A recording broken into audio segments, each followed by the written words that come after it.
बिस्मिल्लाहिर्रहमानिर्रहीम। अस्सलाम वालेकुम व्यूअर्स, ये है शहज़ाद आदिल एंड को का यूट्यूब चैनल और हम इस वक्त डिस्कस कर रहे हैं कि जीएल पेमेंट ये अकाउंटिंग 360 में कैसी डाली जाएगी। ये इसकी वीडियो है और अभी हम स्टार्ट करते हैं, अपने पोर्टल की तरफ जाते हैं। सो पोर्टल को हमने लॉगिन किया और हमारे पास यहाँ पे अगर हम पेमेंट्स लिखते हैं सर्च में तो न्यू पेमेंट जीएल पे हम पहुँचेंगे। न्यू पेमेंट जीएल से हमारी तमाम पेमेंट्स प्रोसेस होती हैं। आप हमारे पास दो तरह के तरीक़ाकार हैं। कैजुअली कोई ऐसा वेंडर जो हमारे पास अनरजिस्टर्ड है, आप पीछे न्यू वेंडर रजिस्ट्रेशन की भी वीडियो देख चुके होंगे, और अगर वो नहीं है तो आप कैजुअल वेंडर को भी देख सकते हैं। और यहाँ पे इस टैक्स पेयर लगा हुआ है कि अगर हमने विदहोल्डिंग टैक्स वगैरह काटने हैं तो हमें कुछ डिटेल्स उस पेई की देनी पड़ेंगी। यहाँ पे उसका टैक्स केयर कैटेगरी क्या है, और अगर वो टैक्स नहीं काटना तो हम उसको अनचेक कर देते हैं। सो हम एक रेगुलर वेंडर को देख रहे हैं शहज़ाद आदिल एंड को के नाम से, और यहाँ पे ये पे ही आ गया शहज़ाद आदिल एंड को। अगर हमने पेमेंट कहीं किसी और नाम पे चेक बनाना है तो हम ये भी लिख सकते हैं, आदिल अमीन लिख दिया तो मेरे नाम पे चेक बनेगा। तो चेक प्रिंटिंग के वक्त ये नाम डिस्प्ले हो रहा होगा। तो हमारा इस वक्त पेमेंट जो है वो सर्विसेज की है, तो मैंने ये बता दिया, तारीख बताई।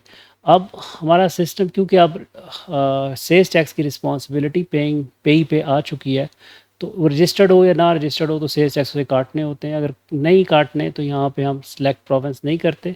अगर हम प्रोविंस जिसमें सर्विस ली गई है उसको सिलेक्ट कर लेते हैं, मिसाल के तौर पर इस्लामाबाद में है, तो हमारा सिस्टम यहाँ पे सेल्स टैक्स को ले आता है नीचे। और अगर हम प्रोविंस को सिलेक्ट नहीं करते तो ऑटोमेटिकली सेल्स टैक्स आपको यहाँ नज़र भी नहीं आता। सो हम इस वक्त नॉन सेल्स टैक्स पेमेंट कर रहे हैं। अकाउंट हम अपना सिलेक्ट करेंगे और हम ये कहते हैं कि ये पेमेंट जो है वो कंसल्टेंसी पेमेंट है।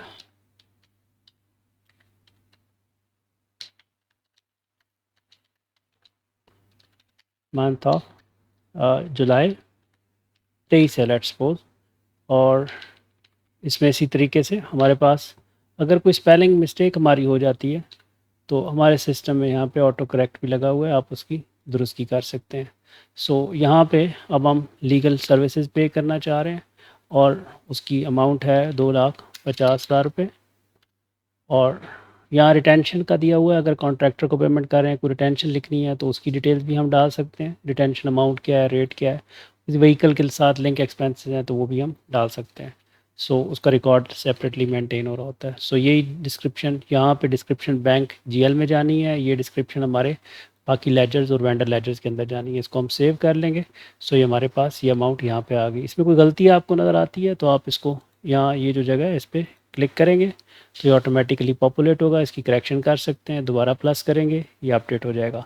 सो यहाँ पे हमारे पास विदहोल्डिंग टैक्स के रेट आ रहे हैं। ये बीटीएल है या प्रोविजन फॉर रेजिडेंशियल है, या हमारे पास 4% 11% का रेट है। तो मैंने 4% का रेट सेलेक्ट किया है और मैं इसको सेव कर देता हूँ। जैसे ही मैं सेव करूँगा तो नेक्स्ट स्क्रीन में मेरे पास ये पेमेंट पोर्टल खुल जाएगा जिसमें हमारी सारी डिटेल्स मौजूद हैं। यानी पेई आदिल अमीन था, इसका पार्टी शहज़ाद आदिल को थी, ये हमारे पास अमाउंट बनती थी, ये टैक्स था, और ये उसकी जेवी पोस्ट हुई है। विदहोल्डिंग टैक्स में क्या अमाउंट गया है, लीगल एक्सपेंसेस में क्या गया है, और ये इमरान ने इस वक्त पोस्ट की है। सो ये जैसे ही हम पोस्ट करते हैं तो ये इसके मैनेजर के डैशबोर्ड पे फ़ौरन हमें नज़र आ जाएगी। तो हमारा सिस्टम इसी तरीके से 3 लेवल तक अप्रूवल देता है। आप 3 लेवल सेट कर सकते हैं। इस डेमो के अंदर सिर्फ 2 लेवल सेट हुए हैं, इसको अप्रूवल के लिए भी लेके जा सकते हैं। सो ये अप्रूवल के लिए आई है हमारे पास, ये वो सारी डिटेल देखेंगे, इसमें सेक्शन और तमाम चीज़ें आपके पास आ रही हैं। अब ये अपने कमेंट्स दे के इसको रिजेक्ट करके वापस इमरान की तरफ भी भेज सकते हैं और अप्रूव भी कर सकते हैं। जेवी की ट्रेनिंग के अंदर हमने ये सारा प्रोसेस आपको दिखाया था। यहाँ पे हम सिर्फ आपको अप्रूवल दिखाएंगे। अप्रूव किया और ये पोस्ट हो गया। सो अभी तक व्यूअर्स, आप एक इम्पॉर्टेंट नोट है कि इसकी अप्रूवल तक हमारे जीएल्स कहीं भी हिट नहीं हुए। इसके बाद हमारे पास नया एक स्टेप आता है जो हम ये पेमेंट डिसबर्स करेंगे। तो व्यूअर्स इस बात को नोट रखें, अभी तक हमारा जीएल हिट नहीं हुआ। सो जो भी हमारा यूज़र था उसके पास जो डिसबर्समेंट का होगा, कैश हैंडलिंग का यूज़र होगा, वहाँ पे हमारे पास ये पेमेंट आके लैंड कर जाएगी। सो हम इसको न्यू डिसबर्समेंट में देखने के काबिल होंगे। इसको आप क्लिक करेंगे तो ऑटोमेटिकली आप उस स्क्रीन पे चले जाएंगे जहाँ पे सारी डिसबर्समेंट्स लैंड कर रही हैं। सो हमने यहाँ पे सिर्फ इतना करना है कि हमारे पास ये पेमेंट आई है, उसकी तारीख तय करनी है, कब करनी है। कुछ चेक नंबर पहले सिस्टम में डाले हुए हैं तो वो आ जाएंगे, नहीं तो हम चेक्स नंबर यहाँ पे मैनुअल भी डाल सकते हैं और यहाँ से सेव कर देंगे।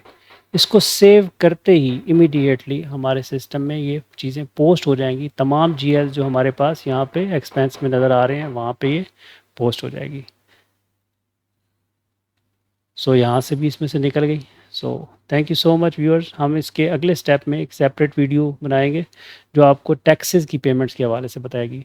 हमारे पास जीएल के अंदर, एडवाइसेस के अंदर और इनवॉइसेस के अंदर 3 मुख्तलिफ स्ट्रीम से पेमेंट्स आती हैं और आगे हमारा पेमेंट का जो टैक्स का तरीक़ाकार है वो सेम ही रहता है। Thank you so much.